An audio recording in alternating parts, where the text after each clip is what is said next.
If you're here, that means that you have a blog or want to have a blog or are starting a blog, and you probably think like, wow, there's a lot of stuff that I don't know about blogging. Blogging is a whole thing into itself. There is so much that goes into it just to get started and to keep going, and you are always going to be improving and getting better. So today I want to talk about some blogging tips. Some of them are time management tips, some of them are like about plugins that you should have, just kind of like all over the place, things that I couldn't fit into another video. And so we're gonna talk all about the blogging tips today. So if you are interested in that, then hit the subscribe button and let's keep watching. Now, if you're like, who's this random girl talking to me about blogging? Hi, my name is Becca. I have a blog called beccasmusicroom.com that I started back in 2017, and I just started it so that I could start sharing my elementary music lessons. And so we talked all things elementary music. We talk about classroom management, we talk about music lessons, lesson ideas, just any tips or tricks that I could find that I thought might help another person went into this blog. And that has grown to be a huge thing and has really spurred so much more, including my Teachers Pay Teachers shop, where I sell my teaching resources that I then talk about all over my blog, and those have worked in community and have helped me to make like 4 figures a month for a lot of months. And so I really believe in the power of blogging for a long-term business strategy, and also just for sharing and all of the fun parts, because I actually do believe blogging is fun. I know that's like not a common thing to say, but blogging is fun when you do it the right way. So I want to make sure that it is fun for you, and also that you can use it in order to make money, because that's what we need. So on this channel, I have been sharing everything that I have learned on my online business journey. So we talk about blogging, we talk about email lists, we talk about marketing, we talk about social media, we talk about making products, we talk about like all the things for starting a teacher business. And so if you're interested in that, definitely hit the subscribe button. Now, if you're here because you don't have a blog yet, I would recommend that you click the link down below. It's going to take you to a free how to set up your blog email course. It's like, I think it's 5 days, and you get an email each day. And so it's like, day 1, here is one thing to do. Day 2, here is one thing to do. And it's very easy to follow, very simple, very straightforward, and it will really help you to like get started on the right foot. So I will leave that linked below. And with that, let's get into the blogging tips. Number 1 is gonna be vary the type of posts that you do. So when I am looking at the posts that I am going to create, I'm looking at kind of different types of posts that you can make. What I mean by types of posts is that you're gonna have some posts that are like standalone, here's a quick tip.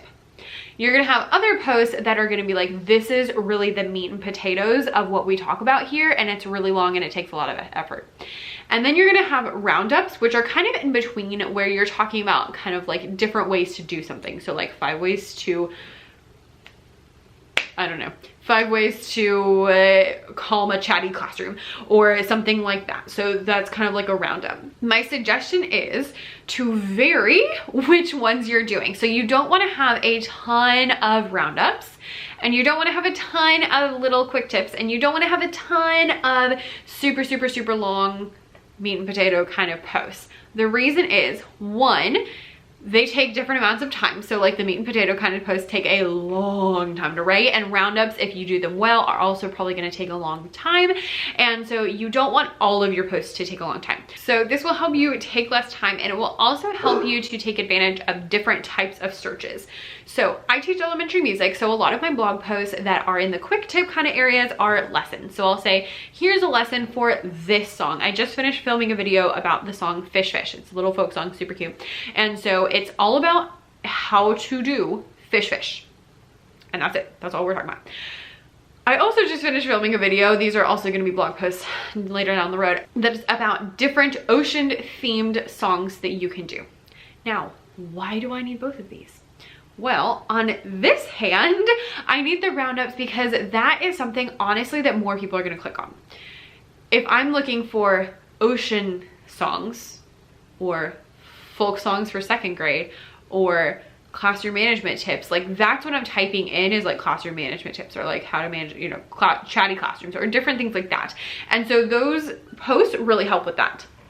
However, this post that's more of a quick tip either gives someone a quick win or is really helpful in this post. So I can say in this post, hey, you know, this song is super, super cute. Here's a whole lesson about it, and drive them over there. So it helps to take the reader a little bit further by giving them more to learn about that's a little more specific. So maybe they weren't looking for fish, they were looking for ocean themed songs, but then they might really like fish. On the other hand, if someone knows the song Fish Fish and they want to use the song Fish Fish, they might be looking for ways to use Fish Fish. So having the different areas can really help both to take advantage of different search terms, and it helps you to not be writing all super long different resources. For example, I recently wrote a blog post that's called How to Teach Melody.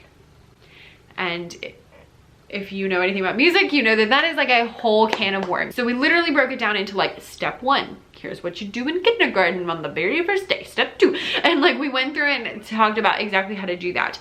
Now that is also something that is super helpful, and that is like a meat and potatoes kind of thing. All 3 of these are related because we use Fish Fish to learn about melody. You need to learn about melody, and also like here's a bunch of songs that you could use to learn about melody. They all work together. But in order to have not like all super long resources or too many super meaty blogs, I recommend kind of having a variety. This is gonna help both you for your sanity, and it will also help your readers to have a variety as well, and to get kind of like different things that they need, because they don't always need the roundups, they don't always need the quick tips, and they don't always need the meat and potatoes. They need kind of a variety of all 3. So as you're planning out your content, I want you to think like, is this like a quick, you know, short little blog post, or is this like a really long one, or is this, you know, just think about the different things that you are creating and what people are getting out of them. Along with that, if there's something you talk about all the time, make a blog post about it. This is something that I found, and why honestly I do a lot of this quick things, is that I will talk about a song and I'll talk about it over and over because I really like this song and I use it all the time, and then I'm like, oh, I should just have a whole blog post about that song so that we don't have to keep talking about it and re-explaining it every time. I can say, hey, I like this song, here's kind of the gist, go click here if you want to learn more. That is really helpful in order to help with future writing. So if you notice that you talk about something over and over, whether that's a strategy, whether that's a tip, whether that's an idea, whatever it is, make a blog post about that. All right, number 3 is if you are selling things in your blog posts, don't confuse the people. What I mean by that is that if you're selling in your blog post, you really only want to have links to a couple of things. So this can sometimes be a problem if you're doing those like laundry list kind of ones where it's like, here's a whole bunch of different things to teach whatever. If a lot of those are things that have links, it's actually going to be less likely that people are going to click on them than for say, here's my fish lesson, go buy it. So having 1 link, or maybe 1 or 2, maybe even 3, is going to be a lot more efficient than having a bunch of links. Now, if you have links that are relevant, like go ahead and put them in, but as you are writing, try to like weed out so that you don't have too many products that you're linking to. Instead, if you can really focus on like 1 product, that's going to be the best way to get people to actually purchase. I would really recommend like leading them to 1 and really making like the post about this 1 thing, and then if you happen to mention anything else, be like, oh, and you can click here to buy that. But really like talking about the 1 thing so that people are more likely to purchase that. Along with that, do not be afraid to ask people to purchase things and actually use the words buy and purchase. I know it seems a little bit pushy. I definitely had a hard time with that, but I've done a lot of reading about sales psychology, and when you say like, go buy this or purchase this, click here to buy, then people are actually more likely to click on it than if you're like, click here to check it out. So do use the actual verbiage of like buy and, you know, purchase. Don't be afraid to do that, and also don't be afraid to sell your resources. Like if someone is reading your blog post and you have a really helpful resource or really helpful product that they can use that's going to make their life a lot easier, go ahead and tell them about it. Like if they don't want to buy it, then they won't buy it. You're not forcing them into it. They're not going to be mad about it. Like just, you know, talk about it. One thing that I do if it's something that's maybe not like what I'm really pushing is I'll kind of talk about it, and then I'll have maybe a paragraph where I'm like, oh, and in this product you get blah, blah, blah, blah, blah. But it's just like one paragraph. So if people don't want to purchase things, just skip over it and they can use the rest of the stuff they learn in the blog post. Having that one little paragraph really helps people to decide that they might want to purchase because they can see why they would want it and what's in it and all of that good stuff. While we're on the topic of sales, always have a call to action at the end of your blog post. So when you write a blog post at the end, or even really honestly, you should do this at the beginning, but think, what do I want people to do after this blog post? Do you want them to buy something? Do you want them to join your email list? Do you want them to go implement some of those strategies in their classroom? Do you want them to come find you on Instagram? Like, what are you trying to get out of this blog post? I know that sounds selfish, but it's actually really important, because if you want them to join your email list, then you need to talk about your email list and have that call to action at the end. A call to action, by the way, is just basically like a one-liner where you're like, do this. So buy this, or click here to join the email list, or, you know, find me on Instagram here with a link. Whatever it is you want people to get out of your resource, make sure that you have a clear, easy to understand call to action, and that people are aware of what it is you want, and that you're aware of what you want. Because if you're just writing and you don't really have a purpose to what you're writing, then it's kind of hard to get a desired purpose out of it. Even if you just decide beforehand, like, oh, I want them to join this, my email list, or oh, I want them to do that, or whatever. If you have that in your brain as you're writing, you're gonna write in a way that's going to help the person to actually do that. For example, what I want you to do after this video is I want you to click the link down below to get your free Getting Started Blogging email course. That's what I want you to do. That's why I mentioned it, and that's why we've been talking all about blogging. So click below. All right, next up is a plugin that everyone should have, and that is Yoast SEO. I believe there's a paid version, but I've only ever used the free version. I have it on all of my websites. Yes, I have multiple websites, and it is a game changer. So Yoast SEO helps you to figure out if your blog post is doing well for SEO, and will give you suggestions for how to fix it. It is super easy to understand because it just gives you either a green light, you're doing great, a yellow light, it could be a little better, or a red light, like, ooh, you really need to fix that. And all you have to do is look at the comment that it says, and mine is always, in case anyone's curious, that I never put enough transitions into my blog posts. I don't know why, but apparently I don't write with transitions, and so I always get dinged on that, and they're like, you need to add more transitions, because it's like a certain percentage that you should apparently have.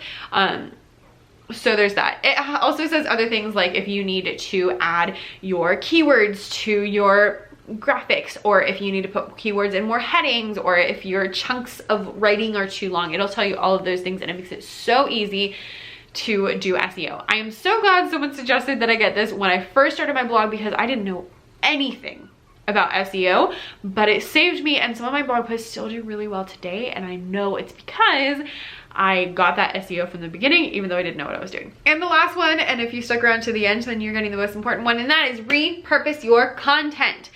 There's two different ways we're going to talk about this. Number one, repurposing your content in the blogging sphere would be things like the example I had earlier with my fish and my ocean lessons, because I already wrote the whole, you know, actually mine was a video, but it's going to be a blog post. I already did the whole video about the song Fish. And so when I got to that point in my songs about the ocean, I was able to give a shorter explanation and link it to the other video. You can do the same thing. Your roundups do not need to be all new things. Actually, I would suggest that your roundups are mostly things that you already have blog posts on. You can adapt them, you can change them, you can do any of that kind of stuff. But anytime you have a blog post and you can make something that kind of goes along with it, that's going to save you time and energy and brain power.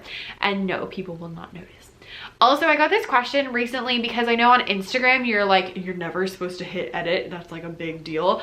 On blog posts, editing is great. Like, it is totally fine to publish something, go back and update it later. That is like actually like good thing to do.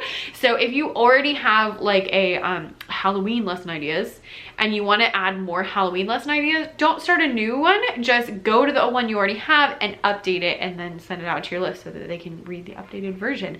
And chances are it's been a year, so they don't remember what you already had in there. So it's like a win-win. Now, the other way you can repurpose your content is to help with your other areas. So specifically, let's talk social media.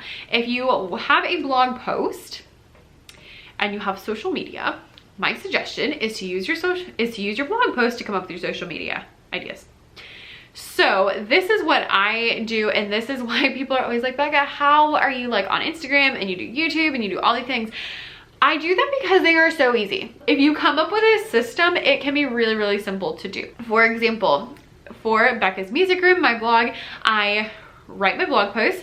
I actually then film them and make them into a video, which doesn't take that much time because I already wrote the whole blog post, so I already know exactly what I want to talk about. So honestly, it takes like however long it takes to film, couple of minutes to edit because I already know what I'm talking about, so it's not like I need to stumble and all of that kind of stuff. And then I now have a YouTube video. Then I rip the audio and I put the audio onto my podcast. So there's now 3 ways to get that content. It's the same content.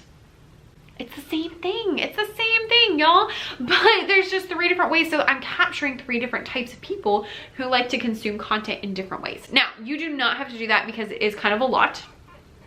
Just saying. But another thing you can do is use this for social media. So if you have your blog post and you are on Facebook or Instagram or Twitter or TikTok or whatever, then what I want you to do is, like, if you post your blog post on Sunday, say like, hey, new blog post.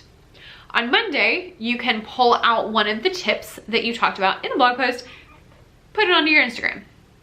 You could do like a graphic, you could do a video where you're talking, you could do just a picture and talk about it in the description, whatever.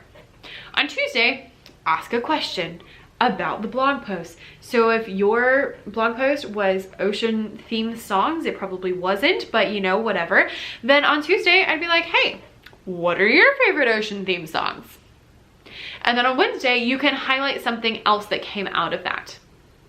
And then on Thursday, you can do something related. So maybe we had like all ocean themed songs for younger kids. Here's one I like for older kids. Or here's another song that didn't make it in. Or here's a book that I like to use with it. Or here's a listening example that we use with it. Or here's a coloring sheet we can use with it.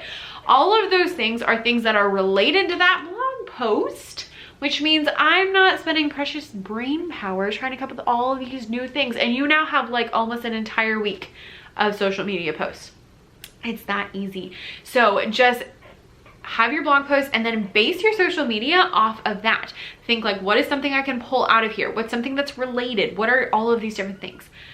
I also do this with email. So if I have a blog post about my favorite ocean themed songs that goes out, then I always send an email with a blog post. And then the next email I send is going to be related to that. So it might be talking about one particular song.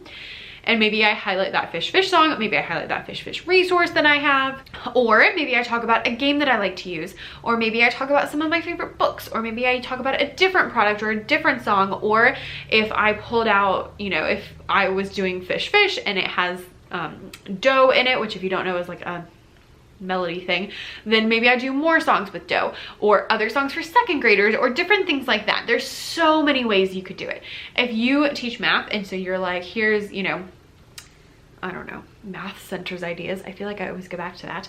Then the next time you can talk about ways to make math centers better, or you can talk about more ideas for math centers, or you can talk about your favorite manipulatives for math centers. All of those things are based off your blog post, so you're not working harder than you need to.